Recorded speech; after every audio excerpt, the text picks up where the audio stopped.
Good afternoon. I'm Mark Shafer speaking from the Carnegie Historical Museum in the top floor of the old library building here in Fairfield. I have to apologize to the people gathered here because I'm going to be talking to the camera. So if you can't hear me, I've got a cold. Don't be afraid, even though you'll get picked up on camera, to tell me to speak up. One of our goals with the museum these days is to have an open house once a month and to highlight different aspects of the collection. And the museum up here has a very nice collection of Civil War memorabilia. So we're obviously going to highlight the Civil War today. You might have guessed that by looking at the people to my right and left. We have Andrew Gey over here in her authentic Civil War era costume. And on my right is her brother Andrew Gey, who is a budding reenactor. And then to his right is Miles Hamilton, and his dad's off camera in his Cavalry outfit. And these guys will be talking about their costumes and their involvement with Civil War reenacting after my little spiel. The first thing I wanted to say before I forget is to put a plug in for the Ottumwa Civil War Roundtable. There are brochures here on the table if anybody here wants to look into this. This is a group in Ottumwa that meets once a month, I guess. And I don't know if they say times. Here, we contact either Bernard Houston of Ottumwa at 515-682-7771 or Mark Warren in Bloomfield at 515-664-3705. And some of their recent program topics have been the first day at Gettysburg, the 11th Iowa Infantry, Indians in the Civil War art, period music, soldier cooking, a lot of pertinent information along that line. So if anybody wants to get involved that way, they're sure welcome. I'm going to be talking a little bit about the documentation and involvement of the local community here in Jefferson County during the Civil War. Then we're going to go into remembrances of the Civil War in the 19th century, and that'll bring us up to the present day because there's been a lot of interest in the last 20 years in reenacting the Civil War. If you two guys would hold up that poster there. In fact, why don't you show the audience first. This advertises a grand rally, a mass convention at Fairfield on Saturday, February 21st, 1863. Let the friends of the old flag come to the rescue of their country. And there will be distinguished speakers involved. Now, if you guys want to hold that up for the camera, I'll read a little something I found here in the newspaper published in Fairfield called The Constitution and Union. And this is from September 26th. You can just keep holding it up. I'm going to have him film this while I read, because the people on TV then can read what this says while I read what this says. Anyway, the Constitution and Union was a newspaper published in Fairfield. This particular issue was September 26, 1861. And the thing that impressed me by this is that although the war was just a few months old, people could already send away for Matthew Brady photographs. I just couldn't believe this. The ad says, "The heroes of peace and the heroes of war, Brady's National Photographic Picture Gallery," in which is included portraits of nearly all the prominent men of America, not excepting Jeff Davis, General Beauregard, and a host of other Confederates. Price of portraits, $3 per dozen. I just imagine they're worth quite a bit more than that today. Also, you could get stereoscopic views of the war. It says, "Our instantaneous stereoscopic views are the greatest wonder of the age. These are taken in the 40th part of a second, and the rushing of water, the moving of leaves, or the march of an army does not in the slightest degree affect the taking of these views." They're also sold for $3 a dozen. So I was impressed by this, that people here in Fairfield, so far removed from the main theater of action, could actually get historic photographs. I had no idea that we were so in touch with what was going on. It was like the CNN of the day, I suppose. So you guys can set that down if you will. Thank you. We've also run across the rough draft of a letter sent to President Lincoln, and it's not dated, so I have no idea what part of the war was going on when it was written. It's a good page and a quarter, addressed to His Excellency Abraham Lincoln, President of the United States. And this appears to be a rough draft because there was some penciling in of some changes in wording. And my photocopy does not pick up the penciling in, but it doesn't really matter, I guess. And I certainly can't read the whole thing. It's too long for one thing, and it's too hard to read for another. But the opening sentence says, "With feelings of the deepest anxiety on the behalf of our beloved country, the undersigned citizens of Jefferson County, Iowa, take the liberty of thus addressing you.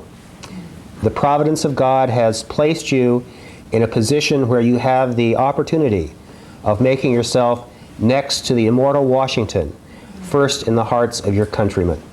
And it goes on and on and on and on and on and on, telling them in that wonderful Victorian way of how their thoughts and prayers go with the president in his struggle against the Confederacy. Now, Catherine, if you would hold up that first page there. Why don't you just lean it right here, lean it right there so it's nice and steady, and if that's okay. This is a patriotic sermon delivered by a Presbyterian minister here in Fairfield in 1863. 12 pages long, a bit longer than I think the average Presbyterian sermon today, or any other kind of sermon as far as that goes. But one of the closing sentences in here really shows how closely the nation's spirituality and patriotism were intertwined. He's talking about the soldiers who have fallen in battle, and he closes by saying, "Their mortal bodies rest in the gloomy grave. They go the way of all flesh. Their comrades in arms have taken the last look of the beloved face, have heard the last accents of the familiar voice, have received the latest sigh of the departing spirit.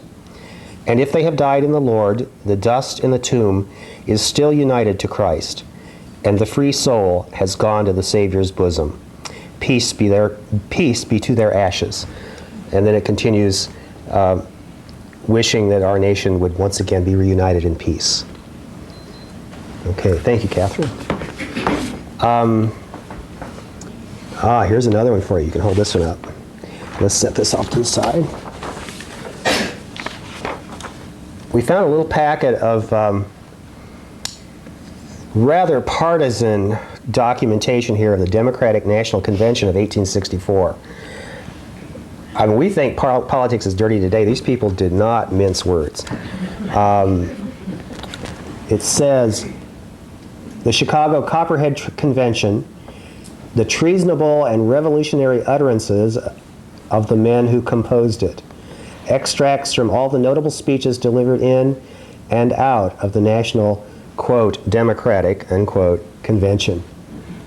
A surrender to the rebels is advocated, a disgraceful and pusillanimous peace demanded," and so on and so forth.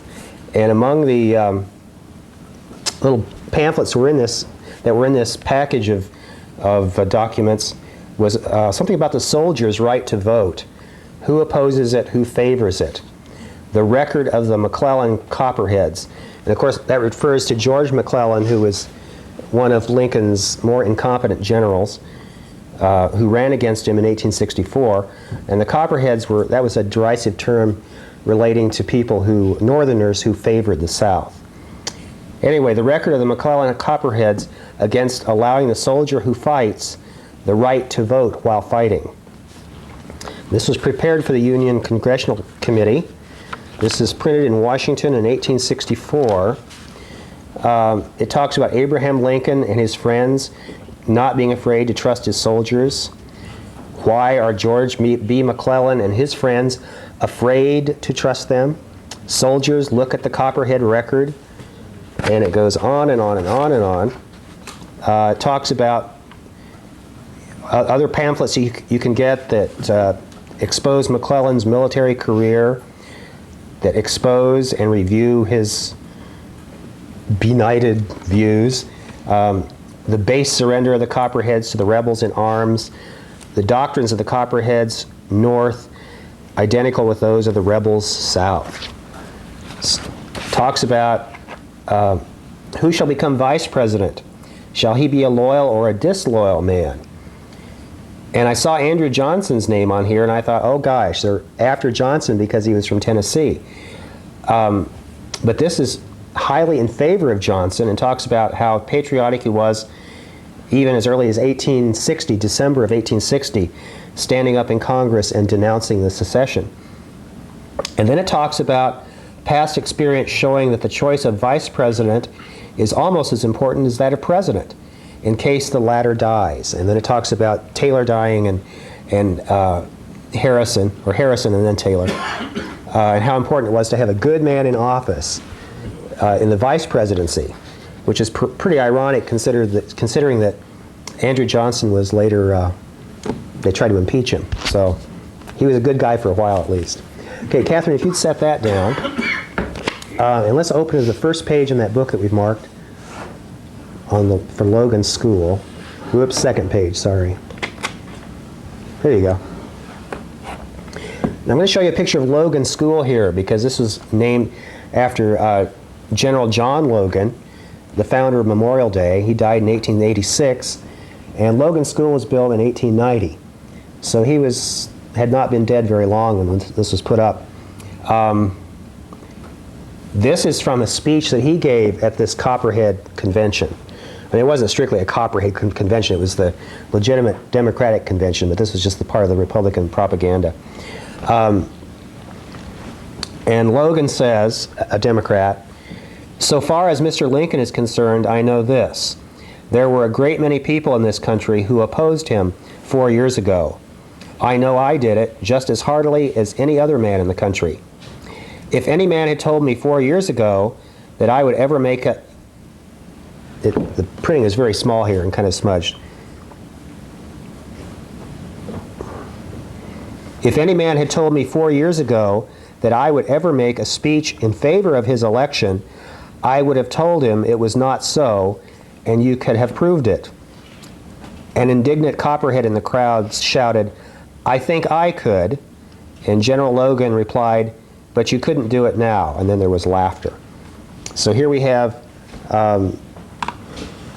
a strong Democrat supporting a Republican president because of his love of the Union. And we have the Logan Apartments now stand on the site of Logan School, and so we have that kind of remembrance of the Civil War with us even today. Okay, you can close that. And now we're ready for the, yes, and I don't know how well this is going to show up on camera.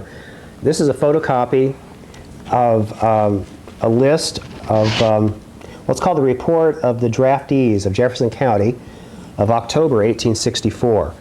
And it was several pages, legal-sized paper, all folded up, tied with a pink ribbon, listed by townships. And I right away looked up Blackhawk Township because that's where I grew up, thinking my great-grandfather would be listed. Well, of course, he had enlisted in 1861, and this is the draft list of 1864, and I hadn't paid any attention to that.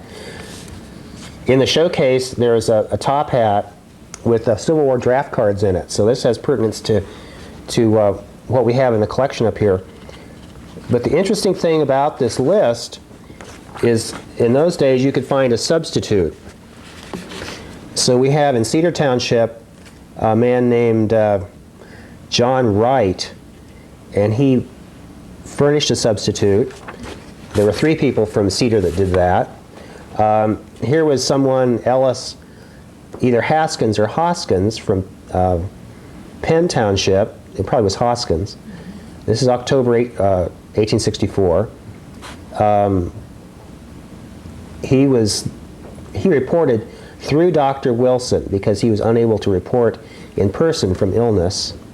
Here's a Joseph Coffin who was accepted, but then he paid his $300 commutation fee. So I guess you could buy yourself out of service as well.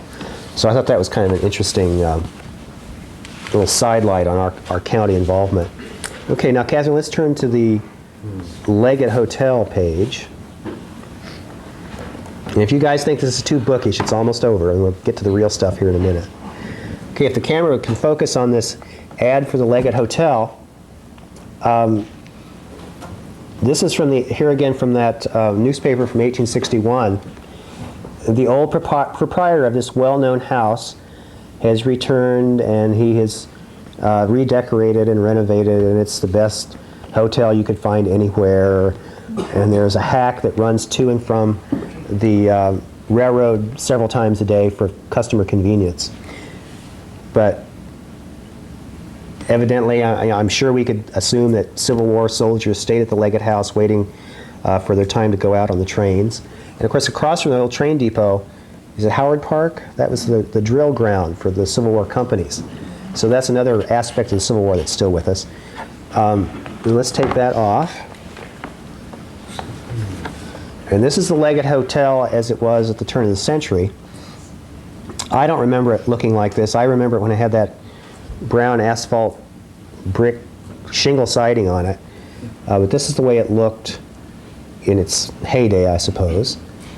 And the reason I'm showing this, okay, Catherine, you can just close the book now, is that my grandfather was a member of the Leggett Quartet. And I don't know if this is going to show up on a camera at all. But Catherine, if you want to hold that up. This is a picture of 4 men. I think my grandfather's the one lying down. They have fake sideburns and just ugly makeup. It's really bad. But Civil War uniforms. And I suppose this is about 1920. But my grandpa was quite musical. He taught himself to play the trombone and piano by ear and played in Unkrich's Boys Band and a couple other bands.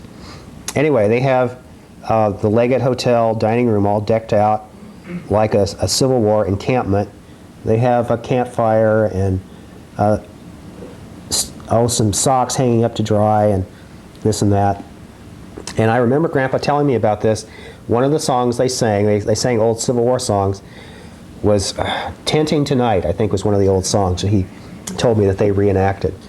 And I can remember being so jealous of those uniforms, wishing that he'd hung on to that uniform. I couldn't understand why he wouldn't have done such a thing. But anyway, that's my grandfather reenacting the Civil War in 1920 or so. Now, this comes to my fascination with the Civil War. When I was about these guys' age, it was the Civil War centennial time. And Andrew, if you want to grab that picture there. Yeah,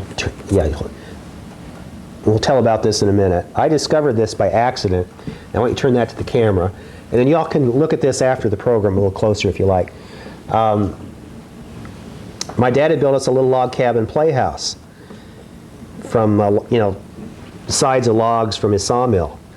And sometimes it would be a house, and sometimes it would be a saloon, and sometimes, whatever we were going to have it be. So one day we were cleaning it out, and we had just junky old stuff from abandoned houses on the property, and there was this picture that we had in the playhouse for a couple of years, and it was sitting out in the yard in our cleaning, and a gust of wind came up and blew this 1890 lithograph out of the frame. There wasn't any glass in it, and underneath was this Currier and Ives print of General Franz Sigel at the Battle of Pea Ridge in Arkansas in 1862.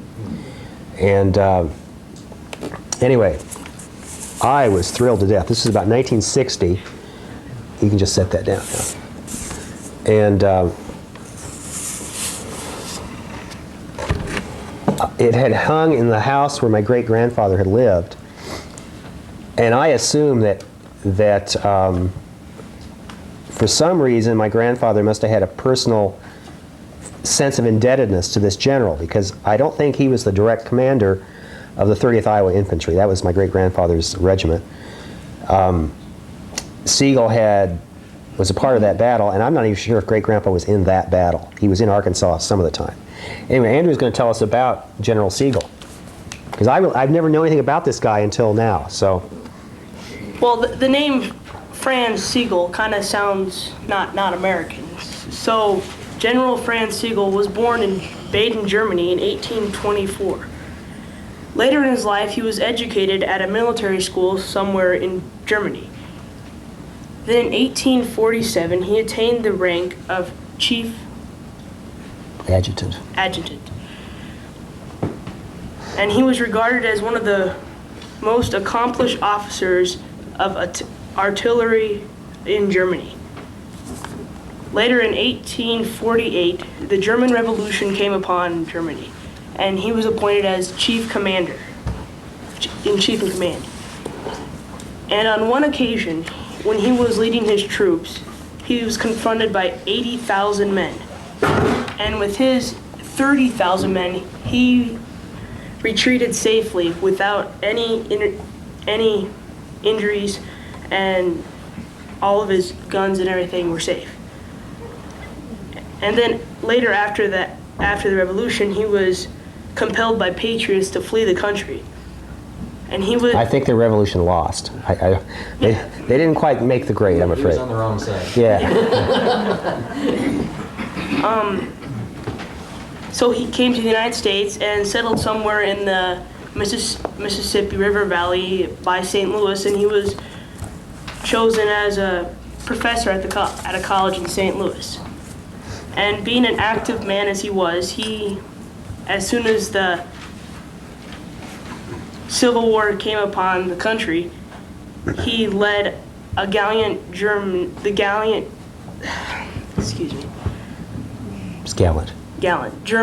of Missouri. He made his own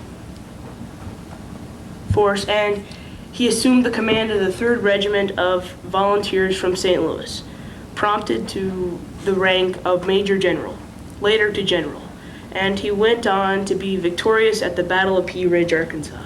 Okay, thank you. So that's more than I've ever known about the guy before, but I still don't know why my great-grandfather would have had this picture hanging in his home, but I'm sure glad I found it. And it's just it's a miracle that it survived, because it was very tattered around the edges, and I thought, oh, I'm going to preserve this. So I took masking tape and very carefully taped it to a Floyd Millen state representative campaign poster on cardboard.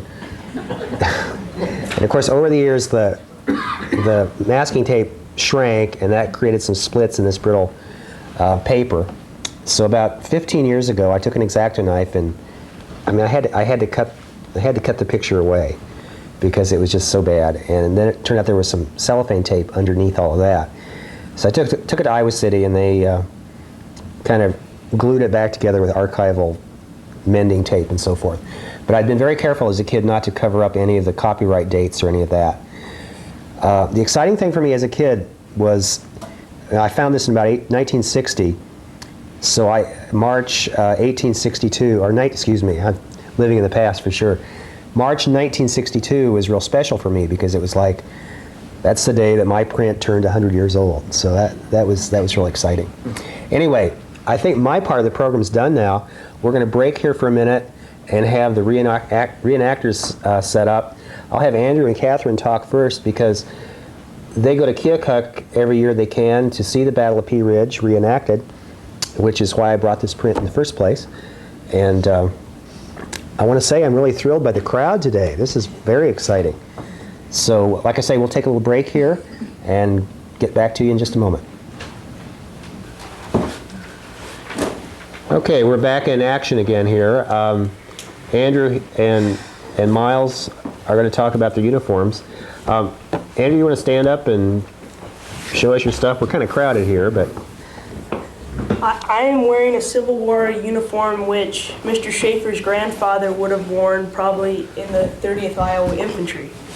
And this button right here is an actual Civil War button. It's made like a little weird right here, but it's an actual authentic Civil War button from the Civil War given to me by Mr. Shafer. And I guess that's really... Yeah, do you have like real shoes on, or No, I don't. you just got old farmer clodhopper shoes? Yep. Okay. Now, I think it's interesting. Andrew bought clothing. Oh, wait. Yeah. My Gotta show it right off. here. I was just wondering, has anyone ever seen this type of material before? Hello. It's like ticket. Yeah, just like it. And this is. The mattress ticket. Yeah, probably what it was made from. And I think Andrew bought the uniform large enough that he could grow into it. Is that going to work? So. Is that going to work out, or are you going to grow too much? I hope it does. And then you bought just little bits and pieces each year? Yeah. Great. I far from complete, as you see. It's probably authentically sized, which could have been Yeah. anything. There you go. There you go. One size fits all. One reason I gave Andrew that button is because if somebody had given me a button like that when I was his age, I would have just gone berserk. So it's like, it was kind of like, well, you know how it is. Anyway, Miles, you want to give us a show and tell here? Okay, his uniform actually fits pretty well. When I first got this uniform, it looked like a feed sack on me. I've kind of transferred from the artillery to the infantry now, so I have my infantry boots, which are brogans, and most people think they would be very uncomfortable, but they're actually really comfortable. Say, Miles, why don't you put your foot up on the chair and then the camera can... Now, why do people think they're uncomfortable? Well, they don't have a right from a left, so they're Okay. just basically just like, they call them keg shoes. And on the heel, they have horseshoes on them, because when they'd be marching, they didn't want like to wear down as easily. Uh-huh. And this is a cedar canteen. This is a ration pack, which they'd keep their hardtack and salt pork and rations in. This is my cap pouch, which they keep their percussion caps in, or rifle. We're going to try very hard not to break any showcases here. Yeah. And then I have my cartridge box, which I do have cartridges in, so. And I think that's about it. Now, what's the A on your cap? Company letter. So they put their company letters on their hats, so they have A, B, C, D, and they usually have 10 companies to a regiment, and 3 regiments to a brigade, and 3 brigades to a division, and 3 divisions to a corps. One thing I forgot to say when I was showing that Civil War roster is that one of the young men that had signed up was discharged because he was underage. Seeing Miles and Andrew dressed up like this reminded me that there were a lot of young kids that went off to war, and sometimes they sneaked through and sometimes they didn't. I don't think that's as easily accomplished anymore. This is a .58 caliber Springfield rifle. It's muzzle loader, black powder, and it has for most guns, modern guns have safety on them where you push the little button and you can't fire it. For this kind of rifle, it goes on half cock and then you can't pull the trigger and then you go to full and then you can fire it. Great. Okay, Dad. Okay. I tell you what, you want to... Is over here? I think, yeah, over here is good. I'll step on over here. Is there going to be enough room for you, or you want some of us to move out? I think, is this all right for you? Yeah. So I'm here representing the cavalry branch. And the different branches of the military, both in the South and the North, had ways of denoting which organization you were with. And so, and they did it it was a visual age, and they did it with piping, colored piping. And in my case, I'm wearing the gold, and that went with the cavalry. In Miles's case, and both of these guys actually are probably quite true to the time, they're kind of stripped down. And most of the soldiers would have just had their basic issue stuff and would have started wearing it, would have gotten dirty real quick. Even my piping would have been pretty well soiled, real quickly with the campfires and dirt and grime of the age. But in their case, they would have had some blue piping if they had something new on or a little more fancy issue. The armies out more around Washington, D.C. Were a little more royal in their nature, and so they tended to have all sorts of things that those soldiers would gallantly wear. Where the Western armies, so it tended to be the Western states that manned the battles of the Mississippi River, they tended to be a little more stripped down in what they were supplied, and also tended to be a little, with great pride, tended to be a little more rough around the gills. They weren't quite as heavily drilled, and it didn't have quite the polished brass that went on with the Eastern armies of the day. So in the visual, we have infantry, cavalry, and so when you have a bunch of people out there, you can quickly visually see who's where. And then the guys who would serve with the artillery branch would typically have red piping. And their trim and fashion would be with red. Doug, you want to hold that up in front of to the camera a little bit so we can... So these, as it turned out, as true with today, sort of with the Army recruiting that goes on, you see lots of fancy jets or tanks or things that look pretty neat to be involved with. And in the day, it was exciting to try to get attached to the cavalry because you got a horse and there was lots of dash and plumage and that. And so the cut of the cavalry trooper's outfit was a little more, it was kind of cool. And to be able to, a lot of people of the day would come from rural areas or even, city immigrants coming to the city and that, to be issued a nice suit of wool goods. This was, some of the finest clothing you probably could have put on in the day. And same thing with the artillery. It tended to, these are called shell jackets, this fancy cut. What these guys have with the infantry, their jackets are called sack coats. Kind of a little more, not quite as fancy. But they take care of us in the cavalry. And, I have a loaded gun. and it kind of went with the divisions to man or to really equip a cavalry regiment or an artillery regiment. It took phenomenal resources for the day. So to have Dubuque hosted, they sponsored a battery of artillery up that way.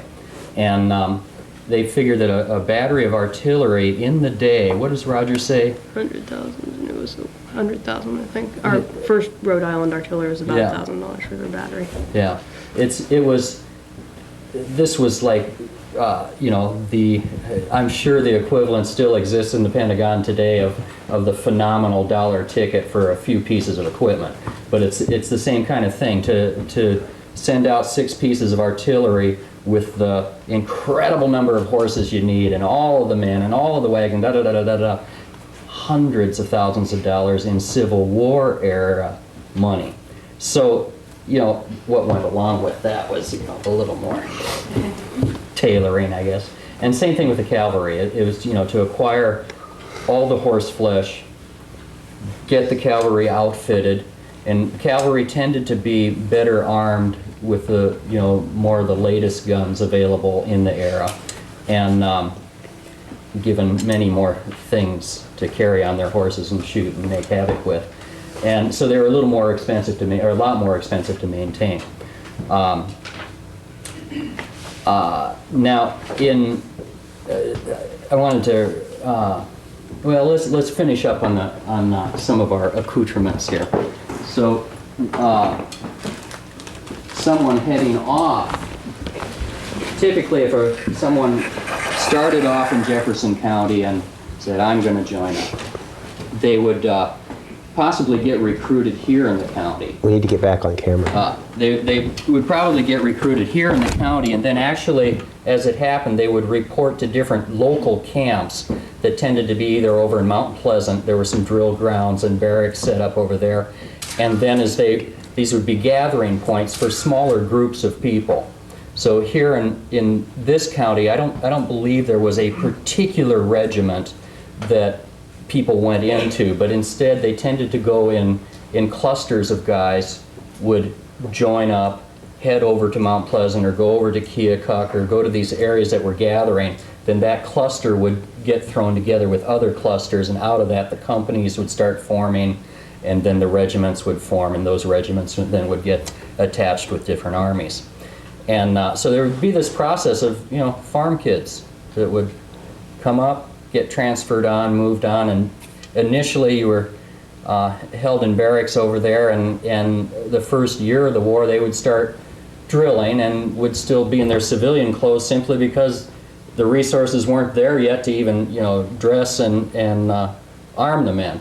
Then as they moved down to Keokuk, they would have run into more supplies and gotten down to St. Louis and then gotten closer to where the actual front was, they might have been given a gun, like, as they were heading towards the front.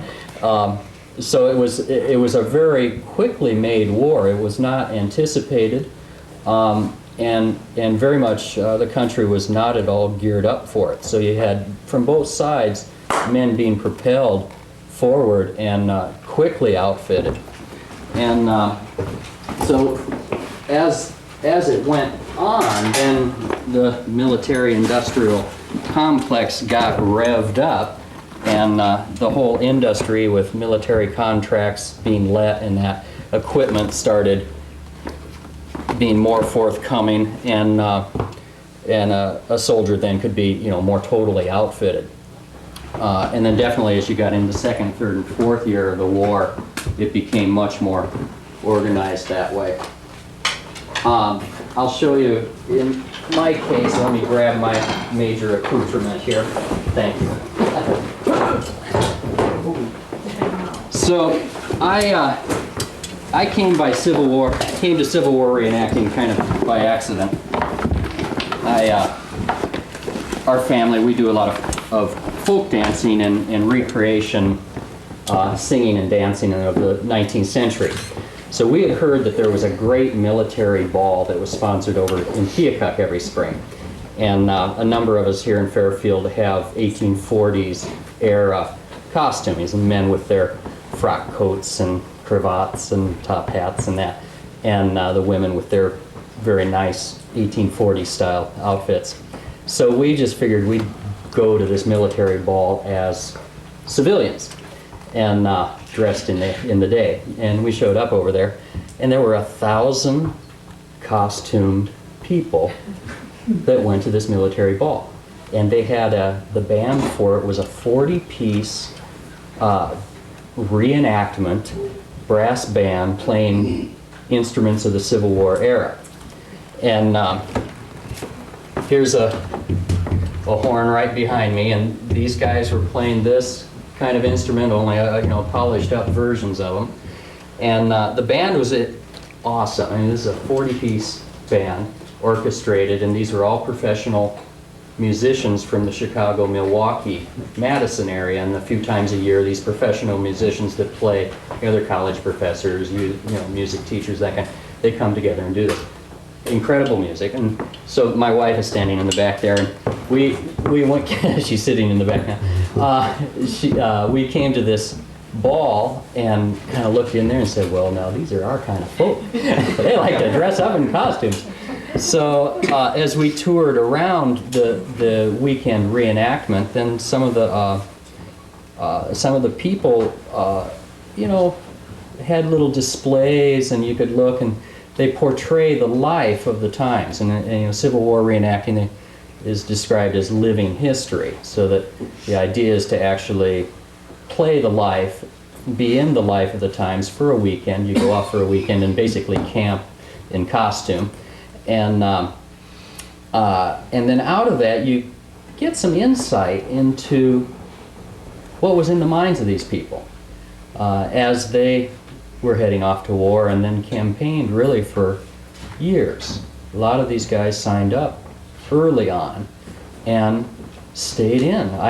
Turns out I had a grandfather who was German also, who had come over, as with Franz Sigel, had left Germany after the Civil Wars there, and signed right up in 1861, and he survived through Appomattox, so 4 years of basically camping out, and he turned out to be in a cavalry group, so it's been kind of fun reading the regimental histories from him. So I had an interest in horseback riding. We train and ride horses all the time, so it was natural for me to combine the costume with our horses. And so for me, when we go off on these reenactments, we went to 12 of them last year, it's an opportunity for, it's another good excuse to go horseback riding is what it comes down to. So I ended up acquiring the accoutrements of a era cavalryman, and this is a reproduction military saddle, a McClellan saddle. And this General McClellan in the 1840s was sent over to Europe to research their cavalry. And he actually went through the French cavalry school as an exchange officer to learn about their military. And based on his experiences over there, he looked at Prussian saddles and French, and whatnot, and he came back with a design for a saddle. They tested it in the way that they test for military equipment, and this was the version that ended up being sanctioned by the U.S. military right around the time of the Civil War. And hundreds of thousands of these things. I think at one point I read at the end of the war in the warehouses there were 400,000 trees or something like that left over. And if you go to auctions and that, you'll actually be able to find old trees left over from those days. It's a wood tree that just has rawhide stretched on it. It looks like it would be awful to sit in. It's actually great. The contour is just right. It helps you sit well on a horse, which in terms of what McClellan was looking at was to have set you up to ride a horse well. And for taking raw recruits and giving them equipment, this was a very functional saddle. In terms of the military mind, everything for a saddler who has to maintain a regiment of guys in the saddle, everything is open. You can see the status of any leather gear on here. If anything's fraying or thinning, the stitchings are out. It's all visual, so a saddler can just go through the equipment of a regiment real quick, change stuff out, nothing's hidden. That was part of the idea of a bare-bone saddle like this. And then it has all sorts of things for strapping equipment on. In this case, I have my tent strapped up here. I would normally, when I'm reenacting, I have my blankets back here, saddlebags and that. And for the cavalry, when it was actually heading out, touring around on campaign, you'd be self-contained. You'd take feed, you'd take an extra set of shoes, your tent, your blanket, and and your gum blanket. And both for infantry, these guys, as well as cavalry, you were issued just a very few things to use and wear and have. This was something that everybody wanted to have with them. It's your basic raincoat, and it was also what you rolled up in at night to sleep in, with your blanket inside that. The tent there, this is kind of an interesting arrangement, what they came up with as a design for tentage. This is half of a tent. It's a pup tent. But with the buttonholes, the buttons and the holes that go around the edge, the idea was you could do your work during the day, and then when it came time to bed down, you'd meet up with a buddy and you would button up. And you could either do one tent, or the way that this would work, you could do them in series, and you could get 5 or 6 guys under one flap by buttoning them all together. But it was interesting evolution in the tent. Initially, when the war started off, they had these ballroom arrangements and quite, amazing, all sorts of tentage. And then as the years went by and they became a little more professional about what they were doing, everything got a little leaner and a little more basic. Do you guys have any thoughts to add to this? Being a cavalryman, what they armed cavalry troopers with were 6-shooters, and these are the muzzle loading type, only in the sense of being a black powder pistol. So you have to load the cylinders and actually pack down your loads. And it's a ball and cap arrangement, so you'd put a little percussion cap on the back here also. So they were really pretty finicky guns to have to deal with. And cavalry guys, initially, earlier in the war, they were issued one pistol. You got your saber. And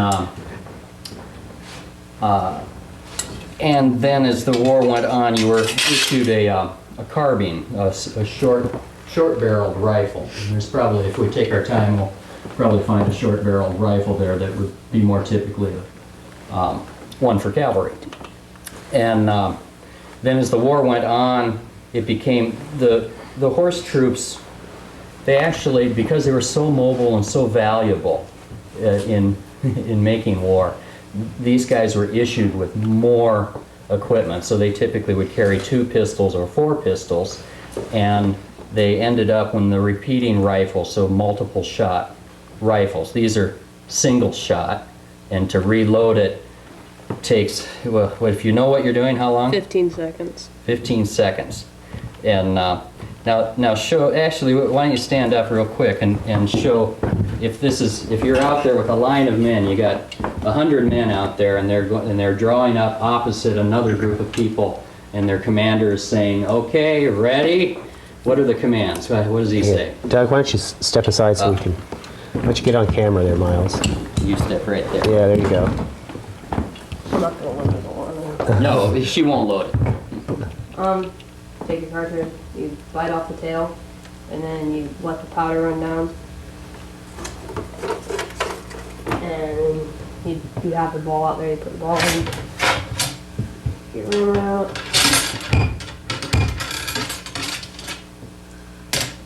Now this is happening while there are also, 100 people over there doing the same thing facing you.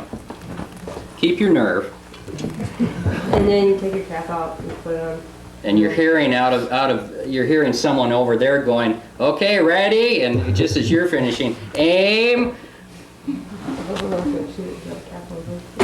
These are different times. Then you fire it. But I can get about 3 rounds off in a minute, Wow. which is average. So that was the speed at which war making was made in the era. It was like slow motion. So when they were able to, the cavalry, what they did with them was they actually armed us with, 6 times the firepower, and then when we were bristling with pistols, we could ride through a group that would be standing there, trying to maintain their composure as maybe 100 horsemen would be bearing down on them, Dad. screaming and riding forward. So we were sort of like the shock troops of chaos on a battlefield when the cavalry would enter. How's the glass? It's still there.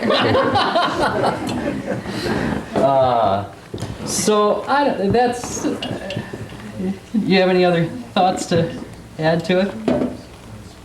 Sounds good. Thank you. Thank you very much. Yeah. So what's your rank? I'm just I don't aspire to rank in this hobby. You just go along. I'm a trooper. There you go.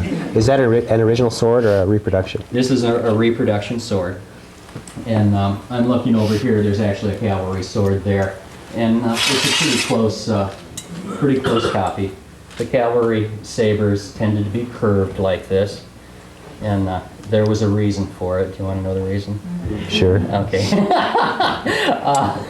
As you were, so the cavalry, actually every part of the military, you had to go through your training and your drills. And as companies and regiments became more proficient at what they did, I guess they were more effective at what they did.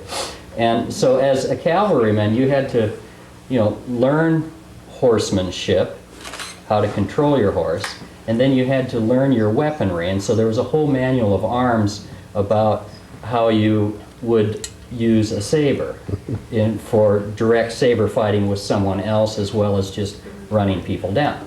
So the curve, and we'll get back to the curve now, the curve was actually there, so as you're cantering along and going through troops, you actually are able to spear them, and then because it's curved, you can get it out of them quicker, and you ride on to the next. Grisly business. So should we open it up to Yeah. questions? Any Mark? questions Do you have from the anything? audience? What's the drum? We have over here, I'll get it for the camera. This is Miles's drum. Miles, Hey, why don't you move the saddle and then the Yeah. camera can...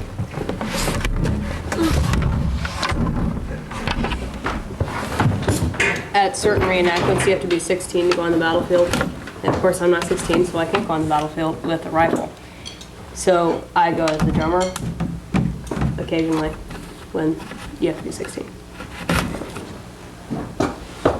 You want to drum? You want to drum just for a second? Yeah. Kind of noisy. Now, all right. the 19th century, this was the pre-electron age. It's kind of like a telephone. And so communication, it was all line of sight or what you could hear.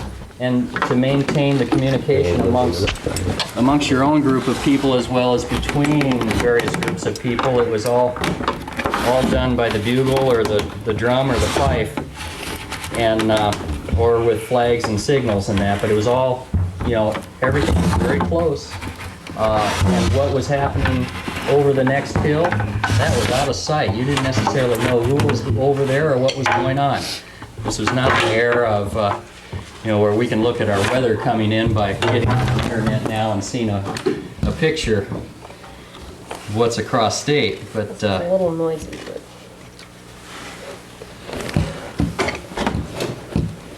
so Miles.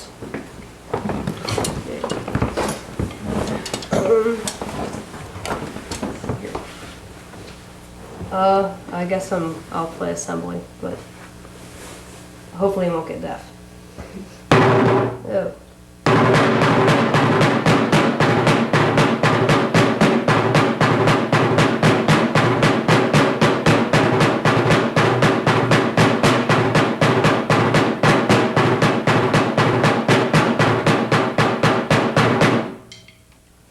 Excellent.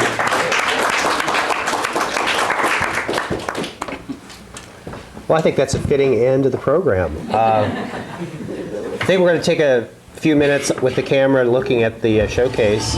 I'll leave the Currier and Ives picture up here and the photograph from the Leggett House. And I think the Hamiltons will leave their things out too. So if you want to take a look at some of this stuff, that'd be great. Next month's program will be Mike Burgraff, yes. All I could think of was George McClellan, and I knew that was wrong. Mike Burgraff is going to talk about his collection of stoneware pottery from this area. So we'll invite you to come. Would you tell us about her? Oh, yeah, we forgot all about Catherine. Catherine, go over there in front of the camera and tell us about your dress and that weird purse. Okay, well, this is like the everyday dress that they would wear every day. And, some of the older ladies for the balls and stuff would have big hoops on them and really fancy dresses with swirls and everything. And they would use the bonnet for keeping out the sun. And sometimes they wore snoods at the end to keep their hair back. And that's like this. Why don't you turn your back to the camera so they can get a good shot of the hairpiece? What about Great. the purse? Yeah, tell us about that purse. When I went to the reenactment, I got this, and it's out of a fox head, a turtle shell, and leather. Is that from a buckskinner reenactment? Yeah. Great. What do you carry inside it? Well, anything you like food or something. That's wonderful. Does it have some sort of closure? What keeps the snout down? Oh, it just ties. It's like a turtle shell button. Okay. Cut out, and then you can just flip it open. Oh, you have your slate in there. Yeah. Great. Oh, how fun. Your personal computer. There you go. Personal computer. Well, thank you, Catherine. And thank you all for coming. Thank you.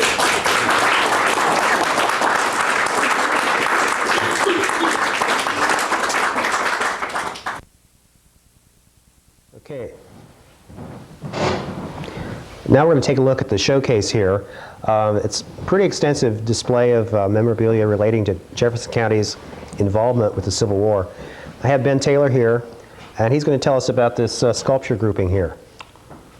This is called a Council of War, and it was made by John Rogers back in New England.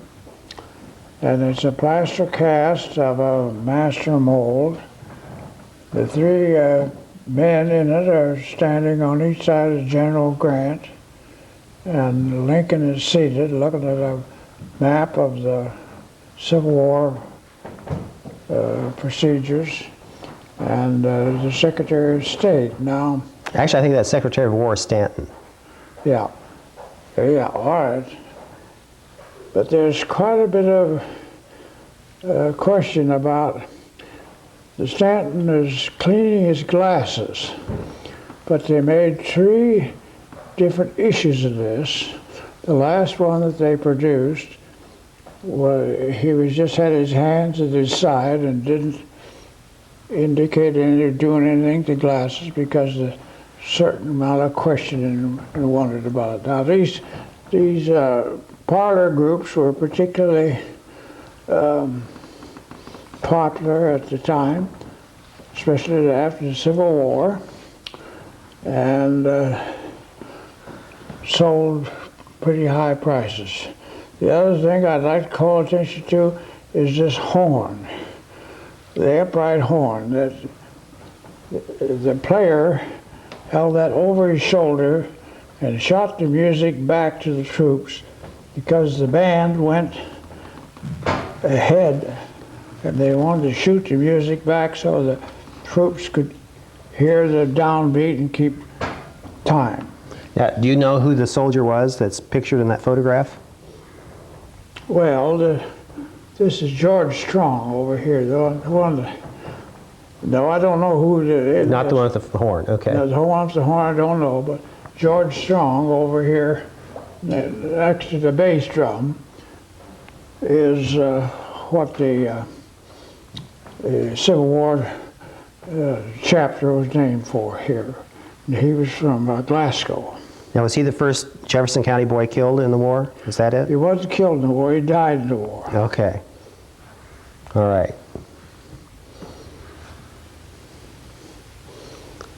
And if we could also get a shot of the top hat there, I'm assuming, is that where the draft cards, are those draft cards inside of that, or do you know? I don't know what that is. It says Jefferson County Civil War draft cards, and I'm assuming that there's a packet of something inside of that hat. I So don't know what that is.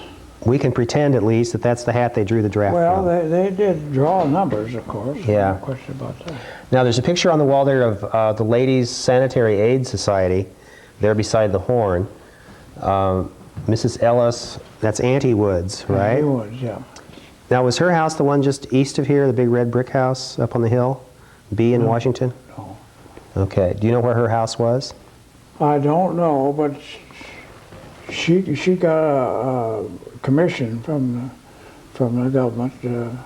Major Hattie Ellis Woods. Oh, really? Yeah. And she's Buried considered. out in the old Fairfield Cemetery. Okay. And she's considered to be the Clara Barton of Jefferson County, Well. or Iowa, or the Midwest, or whatever. Really worked for soldiers. And I had never noticed this before, but on the floor here are stockings. This says stockings woven by Auntie Woods Yeah. for the Civil War soldiers, or knitted perhaps. It's maybe a better choice of words. I also have Doug Hamilton here with us, who talked about his cavalry reenactment. Doug, will you talk about some of the armaments that we see displayed? Anything that catches your fancy? Over in this corner, there's a series of guns in a rack, and ranging from long arms down to some carbines. And now, turned the way that they actually are, I can't really tell my way through them. The longer arms would have been of the infantry, and the shorter arms may have been either from the artillery or cavalry units. The pistol that's up here I thought was kind of interesting. I happen to have a reproduction of that pistol. And Ben, do you happen to know the story behind this pistol? Someone had mentioned that it had come off of a battlefield, a souvenir probably. And Well, and there is records of all this stuff, but Okay. it's not, you kind of have to paw through it, and it's a hit or miss kind of research well, deal. This pistol there, I happen to have one in my hand here that's a reproduction of it.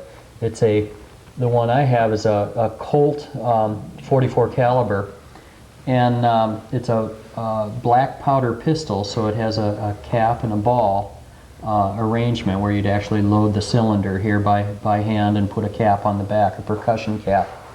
And I'm looking at the detail of the one that's up there on the wall, and I'd say what I'm holding in my hand is a pretty good replica of that one sitting up there. Now, while we're over here, we have a scabbard and sword that belonged to General Parsons. And is that, he's the son of the founder of Parsons College, and he was a general in the Civil War, and his buttons from his uniform are in one of these cases, not in this particular one. But we would invite anybody who has an interest in the Civil War to come up here the first Sunday of any month and have a look-see. Like I said earlier, the next program will be Mike Burgraff, who will talk about his collection of pottery, I wanted to say colonial era, pioneer, early Iowa pottery, which should be rather interesting. He's quite an authority on that. So thank you for viewing. This is Mark Shafer speaking from the Carnegie Historical Museum, the upper floor of the old library building in Fairfield, Iowa. Thanks for viewing. I'll let you sing some silly place.